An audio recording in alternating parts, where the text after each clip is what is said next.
Эфирде уктурууларым улантат. Актуалдуу маектен баштайлы. Саламатсыздарбы, урматтуу радио угуучулар. Студияда Таалайгүл Сыдыкбекова.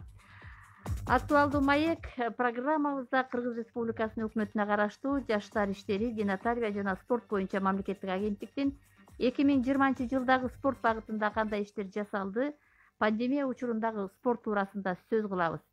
Биздин студияда Кыргыз өкмөтүнө караштуу Жаштар иштери, дене тарбия жана спорт боюнча мамлекеттик агенттигинин директорунун орун басары Арпачиев Канатбек Макенович бар. Саламатсызбы? Саламатсыздар. Студиябызга кош келипсиздер. Урматтуу радио угуучулар, сиздер 39-21-90, 39-33 телефондор аркылуу түз эфирге чыксаңыздар болот. Ошондой эле бизди Фейсбуктагы биринчи радионун баракчасынан дагы уксаңыз болот. Бул жака дагы өзүңүздөрдүн комментарийиңиздар болсо жазыңыздар.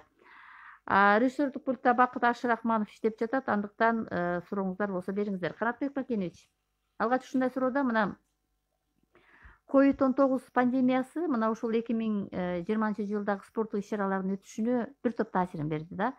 Өзүңүз билгендей, мына дүйнөдө бул жылга бир топ мындай бир иш-чаралар белгиленген эле. Пландаштырылган мына ушундай спорттук ири иш-чаралар коронавирустун таасири менен болбой калды. Мисалга алалы, мына угармандар үчүн 2020-жылдын 1-апрель айында ушул эле Никарагуада, Тажикстанда, Белоруссияда, ошол эле жайкы Олимпиада өтөт деген Токиодо ошол 24-июлдан 9-августка чейин болсо керек. Мына ушулардын баардыгы тең спорттук мелдештер өтпөй калды. Эми дүйнө ушундай бир спортсуз калгандай учур өттү. Коронавирустун айынан Кыргызстанда ушундай иштерди да пландаштырдык элек, бирок ошолор болбой калды дегенде эмнеден сиздер ушу баш тартууга аргасыз болдуңуздар? Анан мына ушундай убакыттан өткөндөн кийин дүйнөдө, анын ичинде ушу биздин Кыргызстанда спорт дүйнөсүнө кайтып келүү кандай болуп жатат? Ооба, туура айтасыз. 2020-жылы бул дүйнө жүзү үчүн, бардык мамлекеттер үчүн абдан спорт тармагындагы эң маанилүү жылдардын бири болчу. Өзүңүздөр билесиздер, быйылкы жылы Олимпиада оюндары, Паралимпиада оюндары, башка дагы дүйнөлүк деңгээлде чоң комплекстүү иш-чаралар уюштурулмакчы. Бирок тилекке каршы ушу илдетке байланыштуу бул оюндар эмки жылды биз да ушул Олимпиада оюндарына акыркы 4 жылда деп айтсак болот. Анткени Олимпиада оюндарына жок дегенде 4 жылдан бери даярдык жүрөт. Акыркы 2 жылда катуу даярдыктар жүрөт. Биз да ошол эки Олимпиада, Паралимпиада оюндарында өзүбүздүн даярдыктар менен, өзүбүздүн тепкичтер менен келатканбыз. Кудайга шүгүр, акыркы 2-3 жылдын ичинде спорт жагында, чоң спорт жагында да абдан чоң жетишкендиктер болгон. Өзүңүздөр билесиздер, 19-жылы кыргыз спорт үчүн, кыргыз тарыхы үчүн абдан чоң жетишкендиктер болгон. Ошо дүйнөлүк чемпионатта дагы биздин кыздарыбыз алтын медаль тагынган. Бул ошо тарыхта биринчи жолу ошо Айсулуу Тыныбекова кызыбыз дүйнө чемпионатында чоңдор арасында алтын медаль тагынган. Бул абдан чоң жетишкендик болгон. Кийинки биздин дүйнөдө кандай мелдеш болбосун, кандай бир комплекстүү оюндар болбосун, Азия чемпионаты болобу, дүйнө чемпионаты болобу, Азия оюндары болобу, Азия оюндарын жабык имараттагы болобу, кум үстүндө болобу, ушундай чоң мелдештерде биз кыргыз спортчулары баардыгынан ушундай медалдарды алып келгенбиз. Бизге бир эле тепкич калган, ушу Олимпиада оюндарында медаль алышыбыз керек болчу. Олимпиада оюндарында медалдарыбыз бар, бирок алтын медаль жок эле.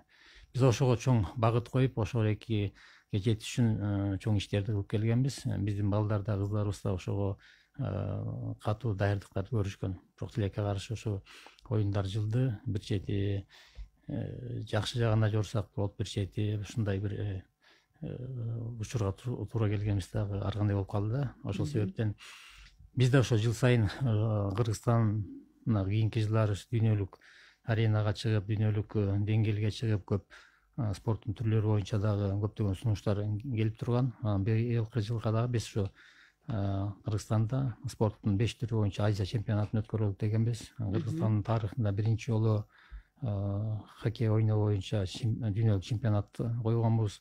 Андан тышкары былтыр өзүңүздөр билесиздер, ушу ШОС марафонун өткөргөнбүз, көл марафону. Бул дагы биздин мамлекет үчүн, биз спорт коомчулугу үчүн абдан чоң жетишкендик болду. Анткени ШОС мамлекетине кирген мамлекеттердин ичинен Кытайдын марафону бар, анан биздин эле марафон кирген.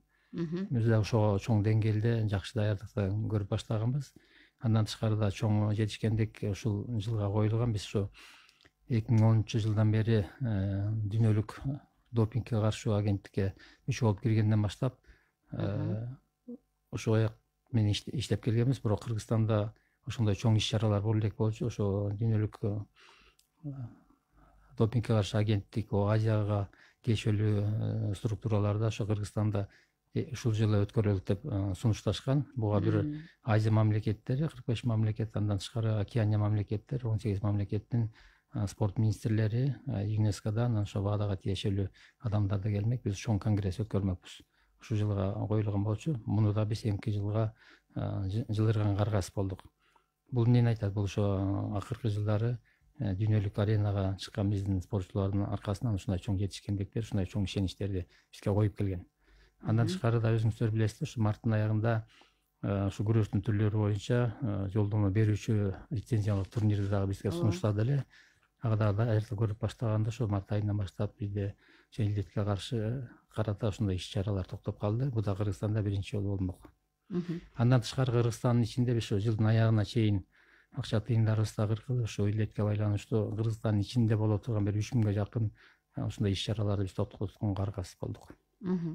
Демек, пандемия Кыргызстандагы спортко жакшы эле терс таасирин берген экен. Мына азыр сиз ушуга келип токтолдуңуз. Финансылык каражаттар ушул пандемиянын айынан сиздерге бөлүнө турган каражаттар кичине кыскарып калды. Эми жана Олимпиада боюнча мына кийинки жылга жылдырылды деп айтып атабыз. Мына 2021 жылдын жайкы Олимпиадага катышуу боюнча. Мундагы эң бир мүмкүндүк бере турган маанилүү жагдай бул ушул лицензияны утуп алуу да. Ушул максатка жетүүгө кандай аракеттер бар, эмне тоскоолдуктар бар? Анын негизи сиз жана дагы учкай токтолдуңуз, спорттун ошо кайсы түрү менен катышууга бизде кандай мүмкүндүк бар экени. Бирок ошонуга даярданууга эми шарт кандай болот? Мисалы үчүн ошол эле каражаттар кыскарып атпайбы? Ооба, туура айтасыз. Акыркы ошо Олимпиада оюндарында биз ошо 19 лицензия болгон. Бул жылдан жылга кийинки Олимпиадага боло сайын ошо бир аз кошуп келатканбыз. Ошол Олимпиадага биз катышабыз деп, бул жолу менен 21 ошо жолдомо алабыз деп спорттун 11 түрүнөн болжол кылдык элек. Былтыркы жылы ошо 5 лицензия менен токтодук. Ошону менен мелдештердин баары токтоду дагы. Ошо ойдон туруп калдык. Бирок азыркы күндө кээ бир мамлекеттер ошо дүйнөлүк федерациялардын сунуштары менен календардык пландарын коюп атат. Европага кээ бир мелдештерди коюп атат. Монголияда да жакын ноябрь айында ошо жудо күрөшү боюнча дагы Азиянын чемпионаты болмокчу. Ушул сыяктуу мелдештер ошо балдардын упай топтошуна алып келет. Андан тышкары жаңы жылдан кийин дагы ошо лицензия ойнотулуп атайын турнирлер да болмокчу. Эми дагы балдарыбыз 4 айдай бир ошо Олимпиадага даярдык көрүүчү балдар 4 айдай үйүндө даярданып калышты. Акыркы 2 айдан баштап биз ошонун баарын чогултуп, акча каражатын чечип, окуп машыгуу сабактарын баштап, бүгүнкү күндө балдар өзүнүн формасына келип атат. Эми мына дагы бир суроо. Азыр эми вирус кичине мындай бир пандемия кичине басаңдап калгандай түр калтырып атат, бирок дагы деле эпидемиялык абал жакшы деле турукташа элек да. Эми айтсаңыздар, мына биздин ошо машыктыргычтар, мына ушул спорт менен алектенген адамдарыбызга пандемия кандай таасир берди? Мисалы үчүн азыр алар баягы мурунку абалында өздөрүнүн иштерин алып барып жатабы? Алардын ушул кайрадан баягы жандуу мындай бир спорт менен алектенүү режимине кайтып келүүсү кандай болуп атат? Азыркы күндө ошо Олимпиадага даярдык көрүү боюнча, Паралимпиадага даярдык көрүү боюнча курама командаларга толук шарттарды түзүп бергенбиз. Бүгүнкү күндө ошо көлдөгү ар кандай пансионаттарда окуп машыгуу иштерин жүргүзүп атат. Андан тышкары ошо курама командалар Бишкекке келген учурда өзлөрүнүн машыккан залдарында дагы азыркы талаптарга жооп берген талаптарга коюлган. Ошо негизинде алар машыктоосун жүргүзүп атат. Ал эми башка спорттун түрлөрү боюнча негизги эшикте таза абада ойноо боюнча, таза абада машыгуу боюнча уруксаттар берилген. Көп спорттун түрлөрү эшикте ушундай таза абада тренировкаларын башташкан учурлар бар. Ал эми мелдештер боюнча, мына футбол боюнча дагы бир аз сыртта болуп атпайбы? Бирок эл жок, элдин катышуусу жок. Алар мелдештерин өткөрүүгө да уруксат берилген. Андай процесстер болуп атат. Эми биз да күтүп атабыз, ушу республикалык штабка да 1-2 жолу кайрылганбыз. Ушу октябрь айында бир аз акыбал да жакшырап калса, бизге ошол спорт залдарга кирүүгө уруксат бериле деп. Анткени көп учурлар спорт залдарда биздин жаш балдардан да башталат да. Ошолорду биз азыр киргизбей атабыз. Анткени аякта спорт зал тар болушу мүмкүн, дүйнөлүк талаптарга жооп бербеши мүмкүн, балдардын көп болуп кетиши мүмкүн деген нерселерди эске алып, ошолорду ошо эшикте машыкканга уруксат берүү учур болду.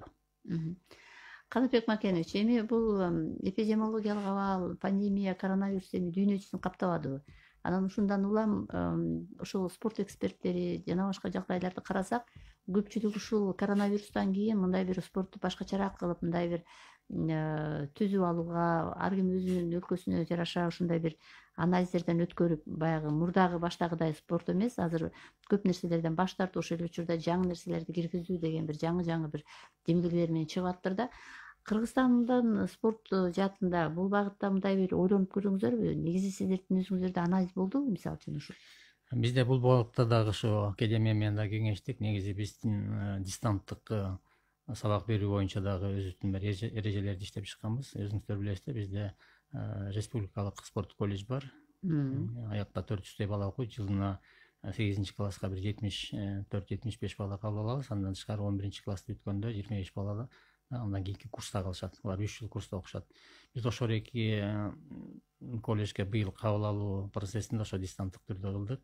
Мисалы биологиядан, математикадан, кыргыз тилинен, орус тилинен сабактарды ошо онлайн түрүндө алдык да, анан кийин спорттук даярдыктарын ошо кайсы спорт мектепте машыккан болсо, ошол жерде кандай спорттук жетишкендиктер болгон, спорттук резерватты баары ошого жараша кабыл алдык. Бул да биз тарыхта эми башыбызга түшүп атпайбы, ошого жараша да ушундай иштерди жүргүзүп атабыз. Анан эми башка спорт мектептерине, айыл жергесинде дагы ошо машыктоочуларга да өзүнүн иш планын иштеп чыгышкан. Ошо дистанттык түрдө WhatsApp менен кандай машыктууларды жүргүзөт, кандай күнүлөрдү көрсөтүш керек деген сыяктуу үйлөрүнө тапшырмалар берилди.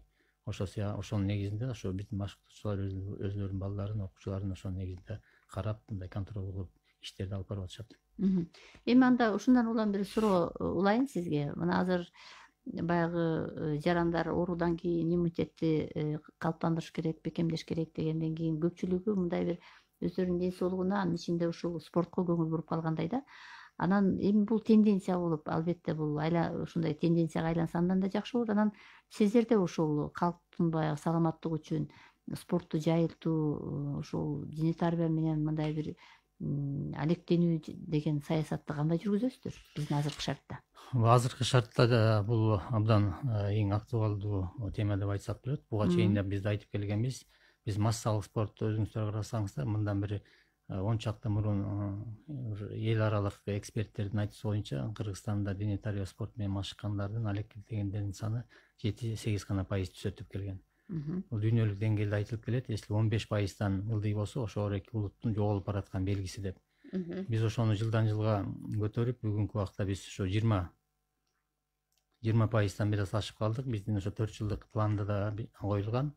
23-жылга чейин бир спорттук программа иштелип чыккан. Муну өкмөт тараптан токтом менен бекитилип, ошол жерде биз 23-жылга чейин 25%га чейин көтөрүшүбүз керек болчу. Өзүңүздөргө эми көрүнүп атса керек, жылдан жылга ошо массалык спорт менен, футбол менен, волейбол менен ойногондор, анан тоого чыккандар, кышкы спорт менен машыккандар, марафондорго катышкандар, элдин ушундай мындайча айтсак ой пикири өзгөрүлдү дагы, өзүнүн ден соолугун карагандар көп болду. Ал эми ушу пандемия учурунда спорт менен машыккан адамдар ушу жеңил желпи форма менен өткөн учурлар көп.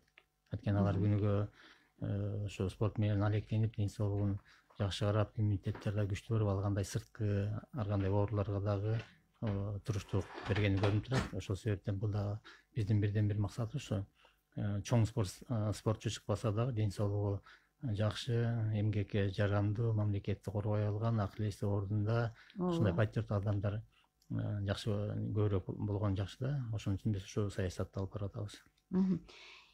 Канатбек мырза, мына 2021-жылы мына Туркияда өтүүчү көчмөндөр оюндары башталат. Ушуга биздин спортчулардын даярдоосу качан башталат? Буга кандай эмнелерди белгилейсиз? Бул боюнча ошо бул оюндар да, көчмөндөр оюндар да жылып кетпеди. Биз ошо Түркия мамлекетине барып дагы ошо уюштуруучулар менен жолугуп да сүйлөшүп келгенбиз. Бүгүнкү күндө Бул кайсы эмеге жылды ошондо? Бул эмки 21-жылга жылды, бирок айын айта элек. 21-жылга жылды. Азыркы күндө ошо Тышкы иштер министрлиги менен да ошо тыгыз иштеп атабыз, аппарат президент менен да тыгыз иштеп атабыз. Турк тараптар ошо көчмөндөр оюндарына даярдык боюнча өзүнүн иш аракетин башташты. Жакын арада да бизге күтүп атабыз, чакыруу келсе барып көрүп, кай жерде болот, кандай болот, жоболору даярбы, даяр эмеспи, кайсы спорттун түрлөрү кирди, орку моменттер кандай болуп атат деген сыяктуу иш чаралар менен такташып келебиз. Ал эми биздин спортчулар даярдыкты мына 2 ноябрдан 8 ноябрга чейин Кыргыз Республикасынын көкбөрү боюнча кубогу болот, президенттин кубогу. Ошол биринчи даярдык этаптардын биринчиси деп айтсак болот. Эми жылдын айына чейин азыр бизде да суранып атышат, ошо алыш күрөшү боюнча дагы чемпионатты өткөрүп, ошо чемпионаттын негизинде көчмөндөр оюндарына да биз балдарды тандайт элек деп, анан кыргыз күрөш боюнча да ушундай сунуштар болуп атат. Баары ошо ойдогудай болуп жакшы болсо, биз жылдын аягына чейин бир командаларды формировать этип алсак, жылдын башынан баштап, Кудай буйрса, түздөн түз даярдыктар башталмакчы. Албетте, мисалы үчүн ошо биздин спортчулардын мындай бир карьералык деп коелу өсүшү, бул ошолордун мындай бир дүйнөлүк баягы бир аренага чыкканда же балким бул стимул болуп калабы, мына ушунда башталат экен да. Мына ушул жагдайдан алып караганда дүйнөлүк аренага чыгаруу үчүн биздин Кыргызстанда эмне аракеттер бар негизи? Сиздин негизи эми мамлекет тараптан спортчуларды колдоо боюнча айтып кетсек, мына жыл сайын биз ушу жогорку жетишкендиктеги, жогорку деңгээлдеги спортчуларга мамлекет тараптан 32 миллион сом каралат. Мына 2019-жылы бизде жетишкендик абдан көп болгондуктан ошо биз койгон критерияга, жобого, положенияга дагы ошо 32 миллион жетпей, биз үстүнө дагы 4 миллион коштук өзүбүздүн ички акчадан. Бул спорттун ошо жогорку жетишкендиги спортсмендердин көбөйгөнүн айтат да. Андан тышкары ушу жогорку курама командага кирген спортчулар өзүнүн көрсөткөн результатына жараша стипендиялар алат. Мамлекет тараптан окуп машыгуу сборлорун чечип берип атабыз, ар кандай мелдештерге командировать этип атабыз, фармакологиясы чечилип атат. Андан тышкары кийим кечесине дагы жардам берилет. Негизги чоң спортсмендер ушу мамлекеттин өзүнүн мойнунда. Бул жагынан андан тышкары дагы мына башка бир чоң фирмалар дагы, башка бир чоң иш-чаралардагы спортчуларга колдоо көрсөтөт. Олимпиадалык комитет тараптан дагы 10 спортсменге акыркы олимпиадага катышаарга 2 жыл калганда ошо ар бир спортчуга $500 стипендия берет. Федерация тараптан да чоң жардамдарды көрсөтүп атат, спонсорлор да көрсөтүп атат. Бул жагынан мындай колдоолор бар. Кээ бир учурларда мына үйлөр берилип атат, президент тараптан берилип атат, мэрия тараптан берилип атат. Мына ошол үй деп калдыңыз, мына азыр ушул жакшы мындай бир ийгиликке жетишкендерге мындай квартира берилген, бизде жакшы мындай жагымдуу бир маалыматтарды берип атабыз, бирок ошонун айланасында дагы бир топ бир суроолор бар экен да коомчулукта. Бул квартиралардын, турак жайлардын берилиши убактылуу, алар арендага берилет, ижарага берилет деген. Ушуларды мындай ачыктап туура кандай жооп айтсак болот? Анткени ушул боюнча да бизге жазып атат азыр. Мен билген акыркы маалымат боюнча бул маселе да жогорку кеңеште көтөрүлүп, ошо буга чейинки биз спортчуларга берилген квартиралар сатканга, менчиктештиргенге болбойт деген жобо менен кеткен да. Азыркы мен билгенде ушу жобону алып салуу боюнча жогорку кеңеште ушундай чоң талкуулар болуп аткан. Ошондой берилиш керек деген. Эми Канат Макенович, мына биз спорт жаатындагы ушул 2020-жылдагы мына азыр эми 8 ай болуп калды, ушуга бир жыйынтык чыгарып атабыз, анан алдыга иш пландары боюнча ушундай актуалдуу маек ар бир мамлекеттик органдардын жетекчилеринен ушундай бир маалыматты алып берип атат да.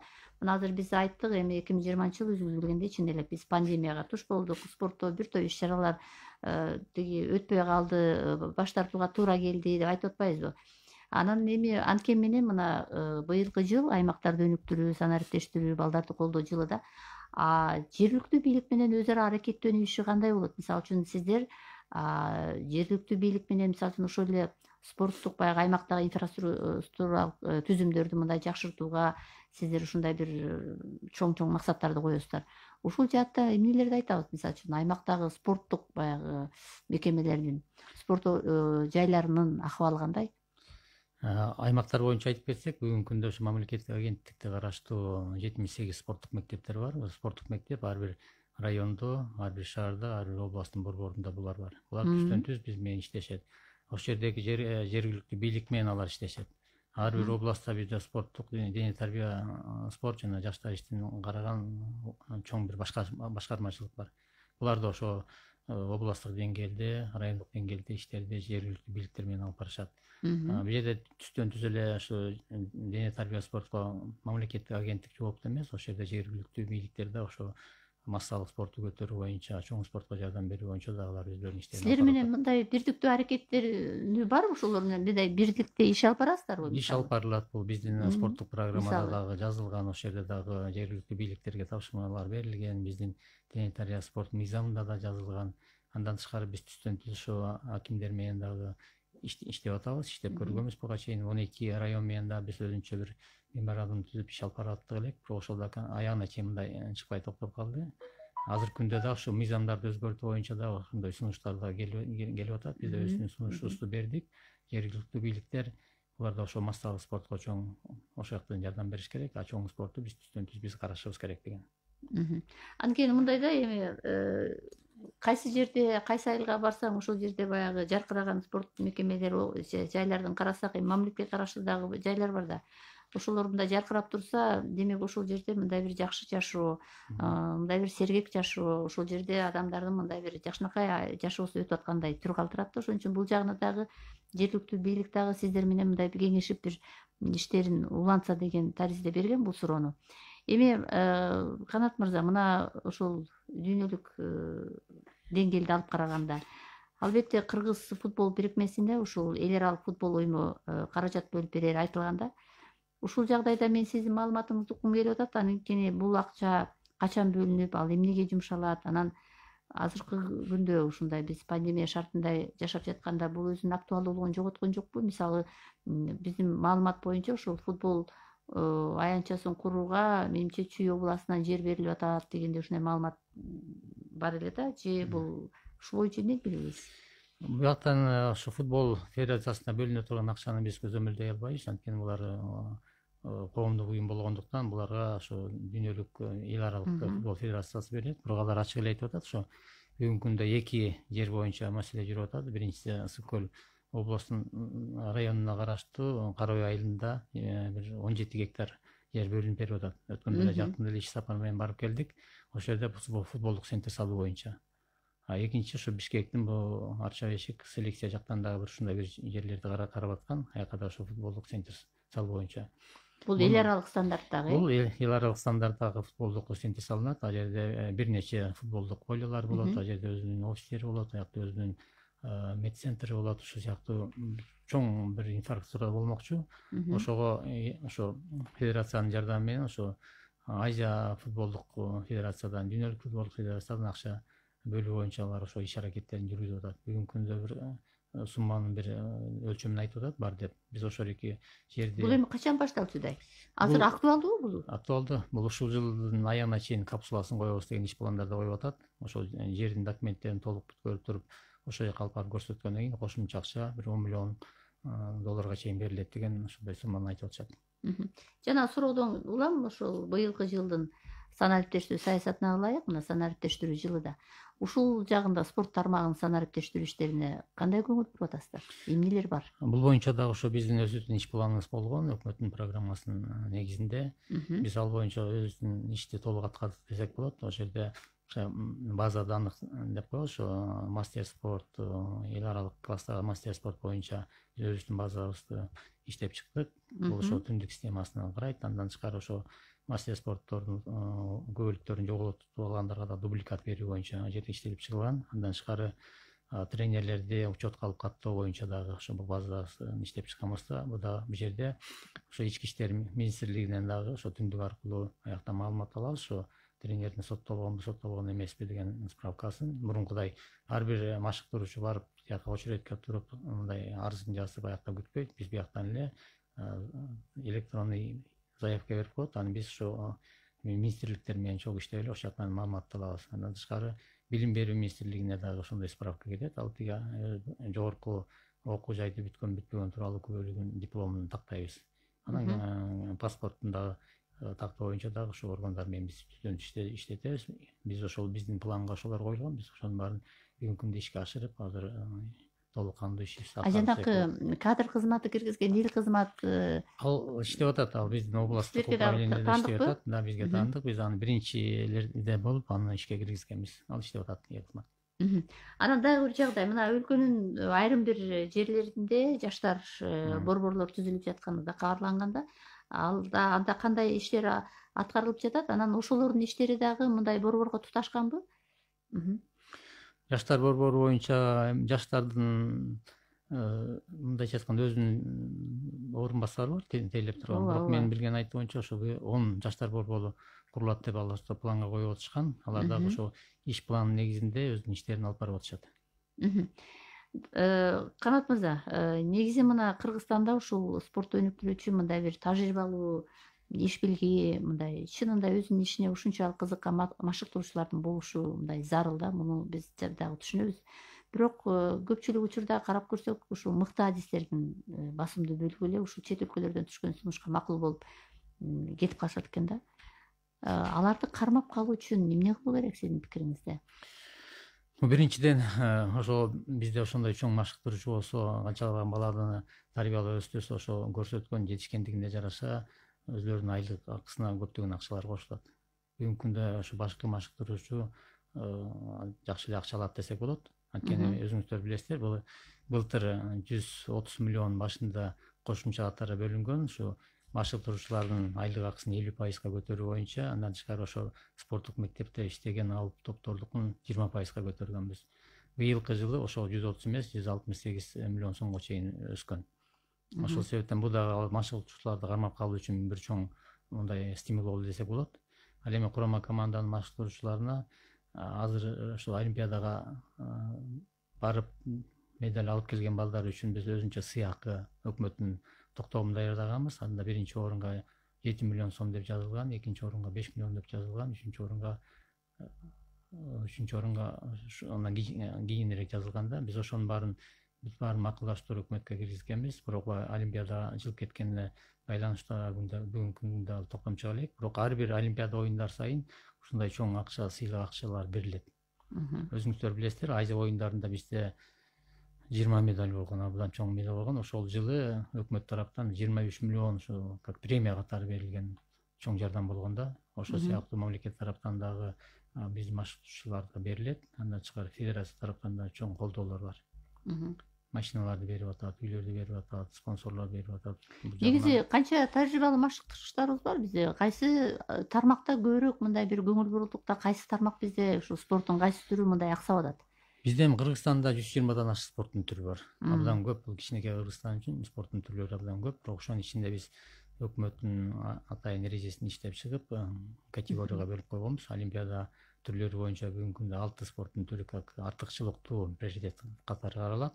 Бул ошо грек-рим күрөшү, эркин күрөш, кыз келиндер күрөшү, жудо күрөшү, бокс, жеңил атлетика, оор атлетика деген сыяктуу спорттор приоритетке кирет. Андан тышкары олимпиаданын түрүнө кирбеген спорттор дагы бар. Булардын арасында дагы мына самбо күрөшү бар, jiu-jitsu күрөшү бар, ушу санде бар, кикбокс бар, армрестлинг, массрестлинг деген спорттор дагы бул Кыргызстанда дүйнөлүк деңгээлде авторитети бар спортчулар.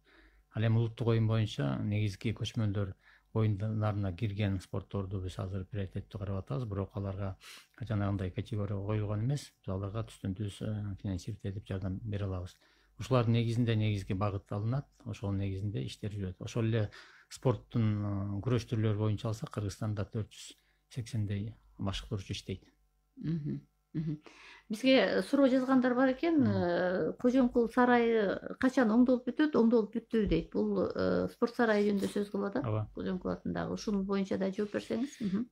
Кожомкул сарайы өзүңүздөр билесиздер, 74-жылы бул ишке берилген. Ошондо дагы толук кандуу бүтпөй берилген болчу. Өзүңүздөр билесиздер, жана чоң залдагы үстү мындай эле профнастил менен жабылып калган, жууланган эмес. Кышкы убакта суук учурлар көп болот. Бирок ошого карабастан бүгүнкү күндө аякта дагы иш аракеттер жүрүп атат. Мамлекеттин акчасы менен эмес, спонсорлордун акчасы менен кире бериштеги толугу менен ремонт болуп бүттү.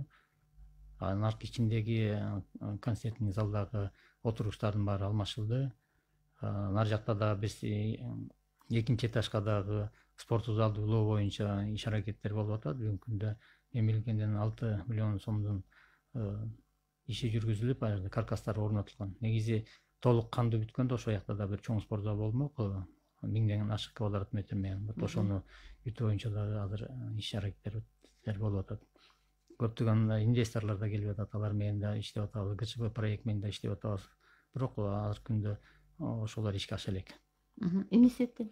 Анткени алардын биздин кээ бир мыйзамдар аларга дагы туура келбейт экен. Алар Мгм. биздин мыйзамдар боюнча аз убакыт берилет экен да, алар ал убакытта биз ушунча акча жумшайбыз, бирок ошончо акчаны ушул жылда биз чыгара албайбыз деген бир дооматтарын коюп атат. Бирок башка бир варианттарды колдонуп, азырда ошо ГЧП проект боюнча да мыйзамдар өзгөрүлүп атат. Ошого такап иштер жүрүп атат. Мгм. Канат Бекенович, финансылык жаатта дагы суроолорун берип атат. Ушул эле Эрмек аттуу биздин Facebook колдонуучу жазып атат. Кожомкул сарайында дайыма концерттик иш-чаралар болуп турат дейт. Булардан түшкөн арендалар эч каяка кирбейт экен. Ошол арендалар сол чөнтөккө кирип кете жазылат дейт. Бул канчалык чындыкка жакын? Ошо мындай эмес, быйыл бир дагы концерт болгон жери жок да. Мурун болсо дагы ошол ачык айкын мурун мамлекеттин бюджетине кетчү. Мамлекеттин бюджетине кетчү. Анан биз муну аяктан мурун ГПУ болуп иштеп турчу. Госпредприятие болуп акыркы 2 жылдан бери биз мамлекеттик мекеме кылып киргизгенбиз. Биякта болгон акчанын баары ачык айкын көрүнөт. Алар ошо айлыкка иштеген нерсе. Аяктан ал килейген объектине кармаштагы көптөгөн сумма акча кетет. Сөзсүз. Бирок ошол эмне үчүн мындай бир оңолбой койду? Элементардык жанагы кире бериш, элементардык жанагы туалеттерине чейин жазып атышат да, ошолордун баарын оңдоп коюуга мүмкүн бар эле да. Биз ал боюнча ошо Атырымда өзүнчө бир проект менен дагы иштешкен. Акта инвесторлор бар болчу. Биз ошону инвесторлор менен иштешелик десек, бул биздин спорт Кожомкул калаатындагы спорт объекти исторический объектке кирип калат экен дагы. Мыйзам чегинде анын эч кай жерин өзгөртүүгө болсо болбойт экен. Биз бул боюнча дагы токтомдордун долбоорун даярдап жөнөткөндө ошо Минкультура тараптан замечание болгон. Ошол объектке кирген себептен бияктан силер өзгөртө албайсыңар деп. То есть мындай инвестор турат, биз эч качан аны өзгөртүп жаңылата албай атабыз. Ошол жагы да өзүнчө бир чоң проблема болуп атат. Алпар, ушу менин суроомду окуп койсоңуз дейт, мектептерде дене тарбия иштери боюнча мугалимдер жетишсе дейт. Негизи бул маселени кимдер карайт? Бул маселе түздөн түз билим берүү министрлигине караштуу, бирок ошол академияны акыркы 2 жылдан бери проректор паспорту өзүнчө бар. Ошону биз 2 Министерство образованияга дагы, биздин госагентствого дагы караштуу кылып ошондой биз бекиткенбиз. Биз алдыда пландар болууда. Туура дене тарбия мугалими көп айылдарда жетишпей атат. Анын ордуна башка физик болобу, химик болобу башка мугалимдер берип аткан учурлар бар. Биз ошо дене тарбияны бүгүнкү күндө биринчи орунга койбосок, ден соолук адамдын байлыгы, ден соолук бул мамлекеттин түптөлүшүнө чоң ролун ойной турган нерсе. Ошо боюнча да өзүбүздүн оюбуздарды азыр айтып атабыз. Дене тарбия мугалиминин дене тарбияны жана ден соолук сабагын киргизсекпи деген да сунушубуз бар. Анткени биринчи, допустим, бир 8 класста 30 бала окуса, анын бир 10-у ар кандай оору сыркоо менен жылдын башынан аягына чейин дене сабагына катышпайт экен. Биз ошонун баарын баардыгына программасын иштеп чыгып, ден соолук сабагын киргизип, ошолорду дагы кыймыл аракетин кылып, 1-класста ооруган бала 4-класста может айыгып кетет. 4-класста ар кандай ооруган балдар 10-класста ден соолугу чыңалып чыгат. Эми ар кандай эле көп отклонение болбосо дагы кичинекей оорулар менен да качпайт. Биз ошону канчалык балдарды кыймылдатсак, ден соолугун чыңдасак, кийинки келечеги дагы ден соолугу дагы мамлекетке тийгизе турган пайдасы да көп болот. Анткени билесиздер, ошо мамлекет тараптан мен билгенден жылына эле бир 6 миллиард сомдон ашык лекарство кетет экен, дары-дармекке. Ошонун баары кыскарат эле дагы көптөгөн пайдалуу иштер болот эле. Эми буга ата-энелерде эле мындай бир кызыктар болмок да. Эгерде бул ден соолук сабагын киргизүүнү сиздер мурда эле мындай бир сунуштап, ушул боюнча дагы бир топ жанагындай бир мектепте биз мурун ушул союз учурунда сөзсүз түрдө жанагындай көнүгүүлөрдү жасап, бул нерсе аябай мындай бир биздин саясатка кирип калган да. Эмнеге ушуну мындай бир толук кандуу ишке эмне жолту? Мыйзамдык базалар туура келбейби же эмне? Ошо биринчиден мыйзамдык базалардын баарын карап чыгыш керек да. Ошо менимче 2018-жылдан баштап бул жөнүндө айтып атасыздар. 2017-де да көтөрүлдү эле. Айтып атабыз, буга норматив боюнча дагы биринчи иш-чараны баштаганбыз. Норматив азыр күндө иштеп баштады. Кээ бирлери толук кандуу кабыл албаса дагы, бирок жылыштар бар. Ал эми бул маселе боюнча ушу саламаттык сактоо министрлиги менен да сүйлөшүүлөр болгон, билим берүү министри менен да сүйлөшүүлөр болгон. Азыркы физкультурный академияга да ушундай тапшырмаларды берип атабыз. Буну жандандырышыбыз керек. Ата-энелердин дагы мындай ой пикирлери өзгөрүш керек. Кээ бир балдардын жакшынакай эле ден соолугу жакшы балдарына справка жаздырып, дене тарбия сабагына катышпай койгон учурлар бар. Бул өкүнүчтүү. Бирок бул биздин баягы бир мамлекеттик саясат. Негизи дени сак балдар мектептен башталат да баягы. Ошон үчүн 1-класстан баштап буга түптөлүшүнөн башталат да. Дагы бир суроо мына менин билишимче антидопинг борбору түзүлгөн да, ушул иш мисалы үчүн бул антидопинг боюнча алганда мына азыр эле биз ушу дарыгерлер жөнүндө мына азыр коронавирус пандемияда дарыгерлердин жетишсиздиги байкалып калды. Кандай дейсиз, бул антидопинг менен иш алып барганда борбор болгондо буга дарыгерлер менен иш алып барылат да, себеби спорт ар бир спортсменди же ошол спортчуларды караган дарыгерлер болуш керек. Бул маселе кандай мисалы? Бул маселе мындай, жана жогоруда айтып кетпедимби, Кыргызстанда быйылкы жыл конгресс өтмөкчү деп. Бул түздөн түз ошо допингге каршы агенттиктин талаптарынын негизинде болмокчу. Биз ошол 2010-жылы дүйнөлүк допингге каршы күрөшүүнүн кодексин кабыл алганбыз. Бул ЮНЕСКО тарабынан да бекитилген. Ошонун кээ бир талаптары боюнча биз мыйзамдарды кабыл алышыбыз керек болчу. Мына быйыл жазында ошо парламенттен 3 окуудан өтүп, мыйзам жаңы чыкты. Ошо мыйзамдын негизинде биз допингге каршы күрөшүү боюнча дирекцияны түзүп алдык, жетекчисин шайлап алдык. Булардын түздөн түз жумушу ошо спортчулар менен, спорт коомчулугу менен, ошо машыктыруучулар менен, федерациялар менен иш алып барыш керек. Жыл сайын допингге кирген дарылардын составы өзгөрүлүп турат. 1-январдан баштап жаңы список кирет. Ошо список тизмеге карата ошого кирген дарыларды спортчулар колдонбош керек. Ошол багытта булар чоң иш алып барыш керек. Кээ бир балдар, жаш балдар, кээ бирлери билбей ооруп калган учурда дагы булар врачтын уруксаты менен ошол жерден справкасын алып, аптекадан кандай дары алса да ошол аптекадан алып аткан квитанциялардын баарын чогултуп, ошондой бир иш-аракеттерди кылыш керек. Анткени ооруп калган учурда ошол допингге кирген дарыларды ден соолугун оңдош үчүн ичкенге туура келет. Ошону да туура колдонуш керек.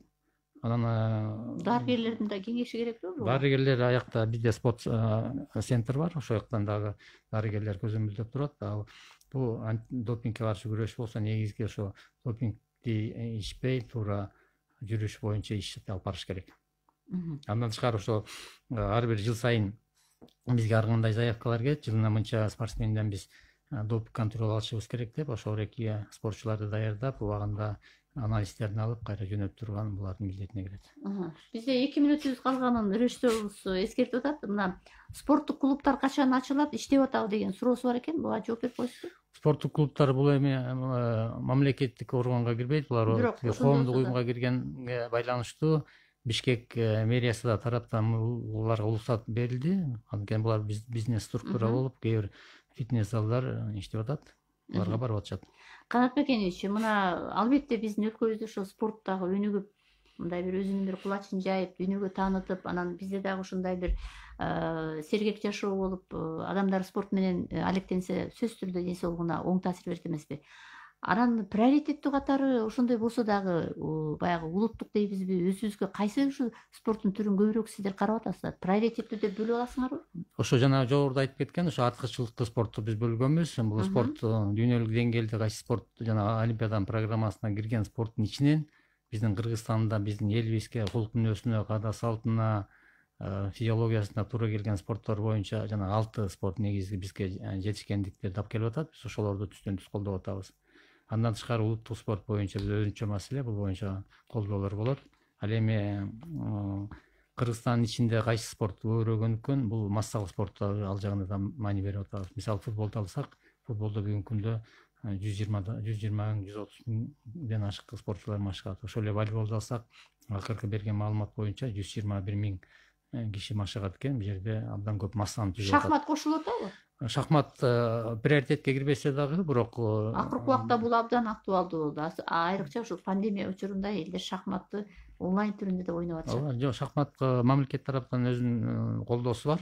Бирок булар да өзүнүн ишин алып барып атат. Буларды да колдоп атабыз, бирок приоритетке түздөн түз киришке бир аз жана приоритет деп бөлүп алган нерсеси айрым учурда бир нааразычылыктарды пайда кылып экен да. Буга адамдар бир түшүнүү менен мамиле кылыш керек. Ошон үчүн буга түшүндүрүш. Жок, биз эми акча тыйныбызга карата баарына толук каржылай албайбыз. Ошондуктан дүйнөлүк деңгээлде, азиялык деңгээлде ким жетишкендикти көрсөтүп атса, биз ошолорду түздөн түз колдоп атабыз. Рахмат. Анда урматтуу радио угуучулар, пандемиядагы спорт туурасында бүгүн биз сөз кылдык. Сиздер уккан бул актуалдуу маек болду. Бүгүнкү биздин программабыздын мейманы Кыргыз өкмөтүнө караштуу Жаштар иштери, диний тарбия жана спорт боюнча мамлекеттик агенттигинин директорунун орун басары Арпачиев Канатбек Макенич болду. Сиздин ишиңизге ийгилик каалайлы. Ден соолугуңуз чың болсун. Бизди уккан угармандар, сиздер да бар болуңуздар. Элибиздин ден соолугу чың, спорт менен алектенген, сергек жашоодо жашаган калкыбыз көп болсун. Саламатта калыңыздар.